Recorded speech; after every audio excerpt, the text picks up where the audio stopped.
Hey everyone, welcome to the channel. Today we're going to be looking at Ground of Aces and my name is Caldron. Ground of Aces is a World War II based Rimworld style game, except instead of building a city, you're actually building an airfield. And yeah, we're going to be taking a look at that today and seeing what it's like. This is an early access game, guys, so I'll say what I say with all of them. If you don't like games in development and not having all the features ready, then stay away and wait until it's actually finished and is fully released. But they do have a nice roadmap showing you what they're planning on adding to the game. You have two places to choose from when you're building your first airbase. You get Perranporth and then you get Lichfield as well. Now Lichfield was the site you could use in the demo during the Steam Next Fest, and Perranporth is a new one. So the objective of this game is to build an airfield where you can launch planes onto missions to take part in World War II. You start off with nothing here except for some resources so you can start building up your base. Like other similar games, you know, you got to start with, I guess, making sure your people have somewhere to sleep and where you can store food and resources. At the bottom right, you got objectives to make a functional base, basically. So you got to follow those to start with. Then in the top left, you got your crew management here. This is where you can see your crew and what work they're assigned to and what priorities they got for that kind of work. You can also hire new crew here. And then you have your schedule, which is basically when they sleep, when they work, and when they have leisure time. Similar to other games. So it's important to kind of manage that to make sure they're happy. And then here you have your plane shop. Now you start off with like lower tier planes, but you can work your way up to a lot larger planes. Obviously you can get the Lancaster bomber and so on.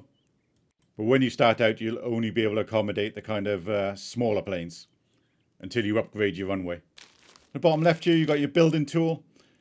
Now building is pretty straightforward. You're just putting down kind of the shape of what you want the building to be. And then you'll add walls to it. You'll add a roof to it. Then you can put a door or windows wherever you want on the building. You guys will then go off and get the resources and then build the building for you. So as you can see here, I've got the outline of the building and the guys will now go off and start building. Next, we'll look at building the airstrip here. Now, the airstrip takes up obviously a lot of space. And you can see on the right-hand side here, the level of the runway. So basically, the runway's got to be a certain size and a certain type to take the different levels of aircraft you can have. So you can see the length and width is good enough to take tier 2 aircraft, but the type of material it's made out of can only do tier 1. So again, you guys have to go off and build that as well. And that will take a bit of time because they've got to clear the surface of all the kind of rocks and stuff like that are on there as well. Even though you're a government-run airfield during World War II in the UK, you've actually got to gather your own resources from the environment that's around you. Now, sometimes there's leftover buildings, vehicles and stuff like that you can break up for materials. But there's also trees and other resources that you can harvest from the environment. Now, once a week, you do get a shipment from the government, but between those days, you've basically got to kind of make sure you've got enough resources to kind of carry on feeding your people and so on. So you got to build farms, kitchens and everything so you can start a production line to make all the materials you need to run your base. And as you can see here under the green section, the building at the bottom is where you get all the kind of production buildings. Next to that, you have the zones, and next to that, you get the airfields. And then just a bit further on, you've got the terraforming, and then just basically your actions you can do, which is harvest or destroy, or even move stuff. All of your resources on the left-hand side. So it's important to obviously keep an eye on those to see what you've got. If you start running out of resources, like if it's for a building or something like that, then they won't finish the building. They'll just leave it half built. And then at the top of the screen, you've got your base morale. Basically, it's important to keep the morale up high. If it goes down, people will start getting moody. They'll start smashing things up and they'll get very angry, basically. And the way to keep the morale up is by having the right food for them, having entertainment for them, sending planes off on missions and being successful gives you a really big boost in morale as well. And having a place to sleep. So that's what I'm doing here, is building the beds I need for people to sleep on. The main resource kind of that you'll need when building buildings to start with is tarps, which is obviously the green stuff the buildings are made of. And the beds use that as well. So to start with, you got to make sure you got, a building that can take like 8 beds. I think you start with 8 people, and you've got to make sure you can then afford to build the 8 beds as well. Otherwise, people will be sleeping on the floor, and that's not fun. They'll be very upset with you. I do want to quickly mention the farms here, as it's the main source of food. Now, you get seeds from harvesting the bushes and stuff like that in your environment. And it's important that you have one farm that's just designated to growing seeds. So basically, instead of harvesting the food, you'll harvest the seeds. And then the second one, you build up to harvest the actual food itself. And that way you make sure you always have enough seeds to plant in the main farm. You can get other seeds from the environment, but you start off with grain seeds. So obviously just build your first farms for grain. When you do get production buildings up and running, you can basically set them to produce something, and you can say, hey, make sure we always have this amount in our base.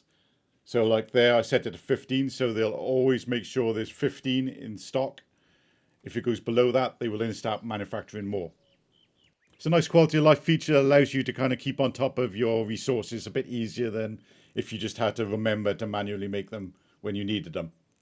Once you get established and you've made your first kind of airstrip and you have a place for a plane to go, you get to order in your first plane. Now your first plane is going to be a Gloucester Gladiator. It doesn't cost you anything. Additional planes cost you victory points, and you get victory points from completing missions. And obviously you need a parking space for each of the planes as well. You can hover over the plane and it'll tell you, the state of it, if it's kind of damaged or if it needs fuel or whatever. But when you get a plane, you get a pilot that comes with that plane. So you then need an extra bed for someone to sleep on. So that's just something to be aware of when you do start getting planes into your base. Once you have your first plane, you'll start getting missions pop up like this. Now this is just a pilot competition, just like an introductory mission. You just select what plane you want to go on a mission. You click plus by here and you'll get added to it. It'll then give you the success chance that you'll get. Completing missions gets you victory points and also gives you a big morale boost. And it's the best way of keeping your morale up. So it's important you send planes off to do missions. But you've also got to make sure your pilots aren't too tired and that they don't fail the missions. The more missions you complete as well, the more resources I believe you get at the end of the week from the government, which we'll see a bit later. Here we managed to complete the mission, so you can click on it and it'll just give you a basic overview of what you get from it. See 1 victory point and then a big boost in morale as well. And as I mentioned before, the victory points can be used to basically purchase additional planes when needed. And then the plane will return and land back at your base, and then it'll refuel and repair if it needs any kind of repairing. Fuel is important. You only get given that each week from the government. I don't think you can produce it, at least I've not got that far yet. But yeah, each week you can get more from the government. So at the end of each week, you'll get a shipment from the government of different resources. Now, I believe the more missions you complete, the better, the more resources you'll get. And that does increase as you get further and further into the game.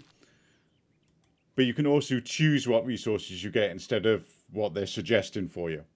You can bring guns, you can get searchlights and everything, because as you get further into the game as well, your base will get raided by German aircraft. So having defenses is important later on.